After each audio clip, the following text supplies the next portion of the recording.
बारिश में काम चल रहा है भाई।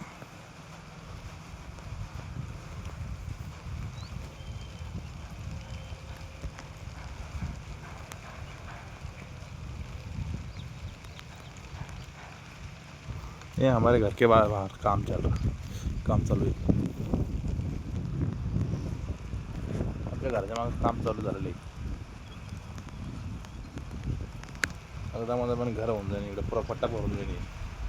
हे आमचा नाही पण दुसराच आहे। हे पावसात काम चालू आहे लोकांचं।